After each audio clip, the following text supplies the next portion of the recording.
Update. Am I the a-hole for not letting my sister walk down the aisle at my wedding? Original post.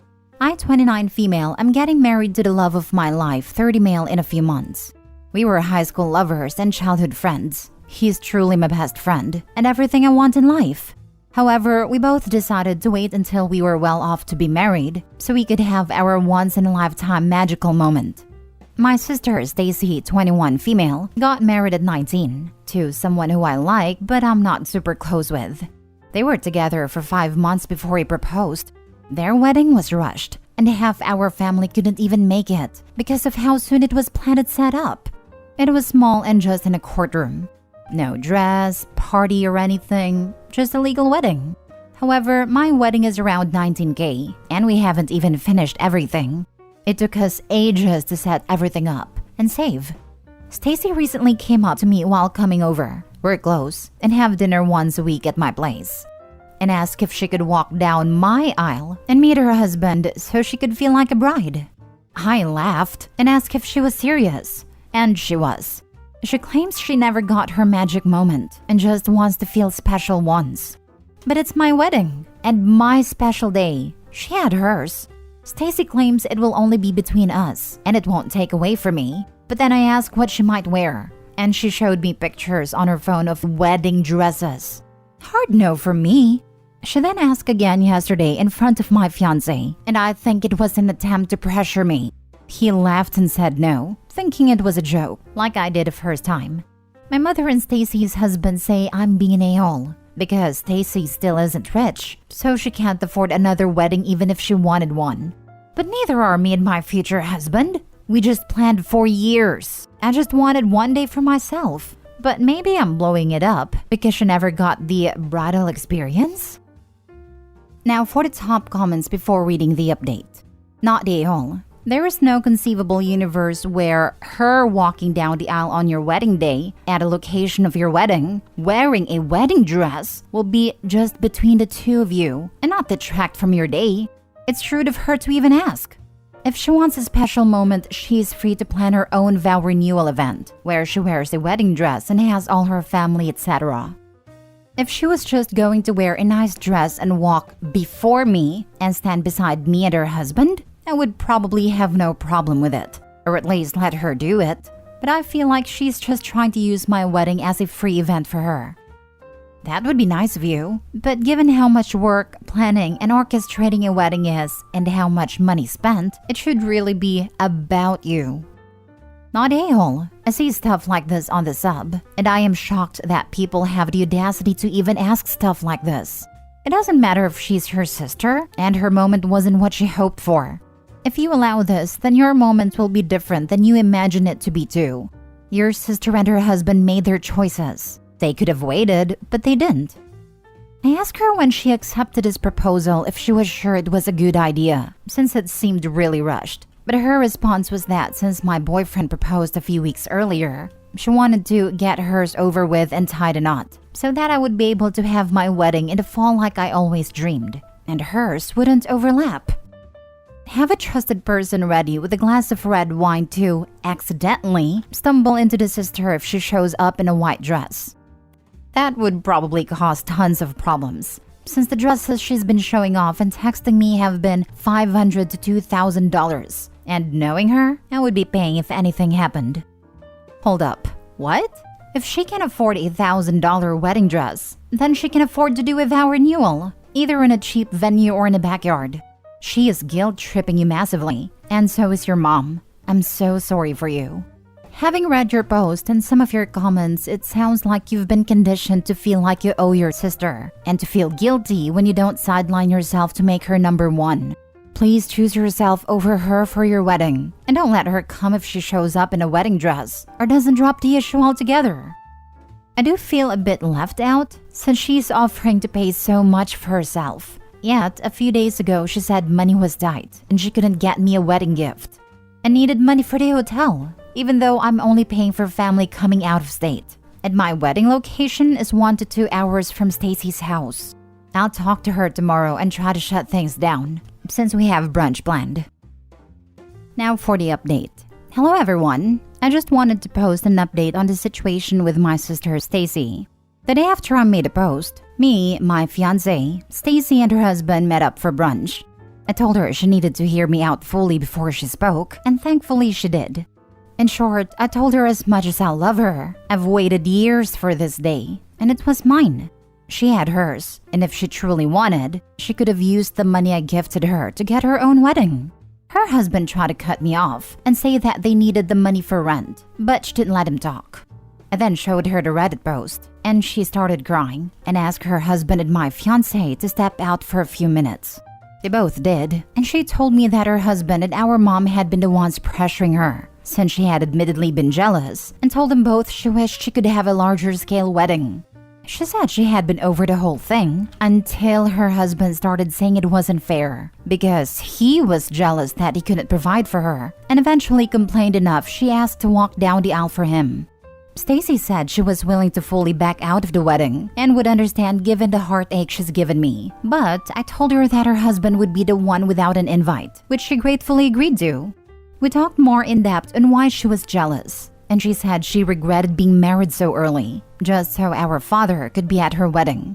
After a few more minutes and both of us crying and forgiving one another, I told her she could always tell me anything, even if it was between her and her husband. When my fiancé and her husband came back in, I told Stacy's husband he was uninvited right then and there. He seemed to understand why immediately, though he did groan about it and call me multiple times. But I blocked him again. Over the past few days, our mother has called to apologize, and me and Stacy have been talking much more openly and honestly to one another. I decided to let her wear a dark silver or pale gold dress to match my theme and walk with me down the aisle, as my father sadly can't. She told me I didn't need to, but I insisted. We ended up finding a dress we both love, and I got it as a gift for her. Thank you all for the support and kind words. This is a touching update. I hope all goes well for you, your soon-to-be husband, and your sister. Thank you. I hope so too. Sound like you made the best of this situation. Having her walk you down the aisle was a great move. I'm sorry for the loss of your father. Your brother-in-law is a piece of work. He feels jealous because he can't provide for her, but is comfortable forcing others to provide? And not even necessities, but luxuries. What an entitled a-hole. OP, stay close to her sister. She has already given you signs that she's not happy in her marriage and may need your support to get out of it. Yes, I'll be keeping him close enough to keep an eye on him, but not too close. He's not a horrible guy, just very bad with money and hot-tempered. I hoped with age he would mellow out, but I'm not sure. OP, I know you're trying to see the good in him, but your brother-in-law sounds just like my dad. My dad never mellowed out, and in fact, age just made him worse and worse. He got angrier and angrier. Please be there for your sister if the worst in him finally comes out. You're a very kind and good sister, and I'm glad you held the line on this. At the same time, your sister also pushed you to pay for a hotel room she didn't need. Was that her husband's request too? And now you've bought her a beautiful dress. She may have pulled back so as not to exit the gravy train. I hope not. But remember to keep your boundaries solid for smaller things, as well as your wedding. Have a beautiful wedding. I did speak to her about that, because while they're short on money, they didn't need a hotel room. It was again her husband. He wanted a mini vacation, on my dime sadly. I may end up cutting him fully out for my life, because I don't need someone like him anymore in it. Next story. Am I the a-hole for not wanting to talk to my mother after telling me I will not be getting a family heirloom for my wedding? My mother and father had a very toxic marriage and finally divorced 2 years ago. My father came from an ancestral wealthy family, and my mother did not. My father's mother gave my mother pieces from the family jewelry collection through the years. It was always my mom's intention to hand down these pieces for special occasions to myself and my sister. After my parents divorced, my mom absolutely hates my dad. She remarried within a year to a man of very humble means. She also moved on from my sister and I, truly focusing on building connections with her new stepchildren and doting on her new husband. I had a baby 5 months ago and she has only visited twice. They live life very simple and small. That is their choice. My mom will never receive something extravagant again. I, 35 female, am getting married this fall. My sister, 33 female, was married last year. and after much pressure put on my mom, received a coveted platinum, gold, diamond, and sapphire bracelet from my great-grandmother's collection from the early 1900s. I asked my mom for a ring from my father's side that is a chiseled family crest of a rare stone set in gold. I thought she would have no care for it, since she hates my dad, and it is my family. She said no, that I will not receive anything, with no explanation. My sister and I figured that it's because our mom doesn't want to part with any of the collection, because she loves fine jewelry. Mind you, my grandmother did give it to my mother, but she wants nothing to do with that family, lives in an unlocked small house in the middle of nowhere with a known history of break-ins, and kept everything from my father's side during the divorce. I am scared that someone will steal these pieces that have been in my family for hundreds of years, and I also don't trust her new husband's family. I'm disgusted with her. I find her selfish. Am I the a-hole for wanting to cut her out because I find her to be immature, or am I the one who is immature? Not the a-hole. While legally hers, the jewelry was almost certainly passed to your mother with the expectation it would stay in the family. She should honor that expectation.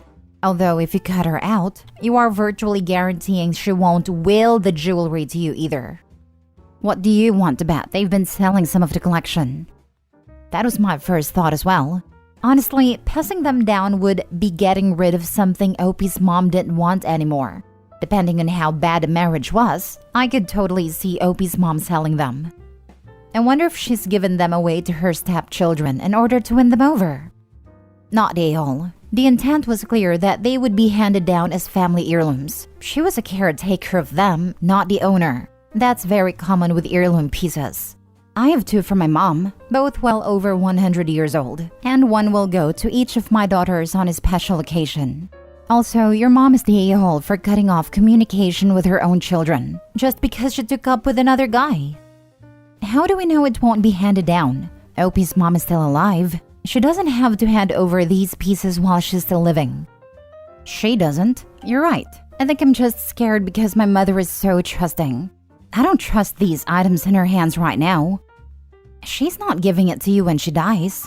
She gave one to your sister but not to you. She would tell you if it was just, I'm saving it to be passed on later. I regret not doing the same for your sister, or something. Otherwise, she sounds like she plays favorites even between you two, because to just flat out tell you no sounds bizarre. Last story. Am I the a-hole for building my teenage sons a bedroom in the backyard? My wife and I have 5 children together. 9 male, 8 male, 7 male, 4 male, and 2 male. And I have 3 children with my ex-wife. 17 male, 15 male, 13 female.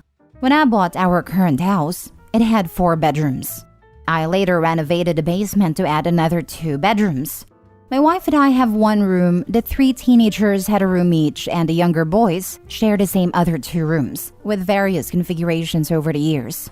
As the younger boys get older, things are going to get more cramped for them, and we haven't ruled out having more kids. I also don't want to immediately take my older kids' rooms away the second they go to college, and maybe they'll stay local or not go at all. Because of this, I started looking at how I would add more bedrooms. The property our house is on is a little under 1 acre. Last year, I decided I would build a den in the backyard that could become the older boys' bedrooms. The build was finished a few weeks ago and the boys have moved in. They have a small shared living space that includes a kitchenette, a shared bathroom, and they each have their own rooms. It's essentially a tiny house in our yard. The boys love it, and we had a lot of fun working on the build together. My ex-wife, however, is less than pleased with the boys' new living arrangements. She has multiple safety concerns, as she thinks they're too far away if something happens, and that they will feel like they could get away with whatever, so I can't monitor them well. She also thinks it's unfair they will have to walk through a yard to get to and from their bedrooms to the house, even in adverse weather conditions. She feels as though I'm pushing the boys away by housing them in the backyard, and that it suggests I'm prioritizing my new family, while at the same time thinking giving them a cool den in the backyard is favoring them over their sister. I think her biggest issue is the one she didn't mention, which is worrying the boys will want to spend even more time at my house if they have more privacy and great place to hang with their friends. We no longer split custody based on our custody agreement, And for the last few years, the boys have lived a majority of the time with me, whereas our daughter alternates between our houses every 2 weeks. My ex is trying to make it out like I'm a massive a-hole in this situation, but I really don't feel like I am. However, in the past, I haven't always known when I have been an a-hole, so maybe I'm missing something. Am I the a-hole? Not the a-hole. If it meets code, you're fine. If some adverse event is forecasted, deal with it at a time. And by the way, she doesn't get a say-so about how you manage at her house. It's nice that you listen, but she's not in charge. Those boys are old enough to be held accountable if they mess up, and until then, have your trust. They're nearly adults. And it's actually a perfect way to learn how to live on your own while still having the safety net of your parents nearby if needed. This is actually a very good point, and makes me support OP even more. Not a-hole. The boys are 17 and 15. They're going to want to keep that privacy that having their own bedroom gives, and they seem to be absolutely ecstatic with this, being how they get to keep it while still giving space to their younger half-siblings. If they felt like they were being isolated from the family, this would be a different answer. Weather is too adverse to travel a short distance through the yard, time to have a family sleepover in the main house living room. They're old enough that it's their opinion that matters, not your ex-wife's. I would have killed to have that kind of space as a teen. It's partially why I appreciate my apartment so much as an adult. It's nice to have a place that you can always feel is your space. And even if you leave for college, it's nice to know you have a place to go home to. Exactly. Even gives them a place to stay if they come back as adults to visit on the holidays or just because. He's created a private place that will last and be appreciated by the kids, even in the future. Shows that dad here cares about the long term.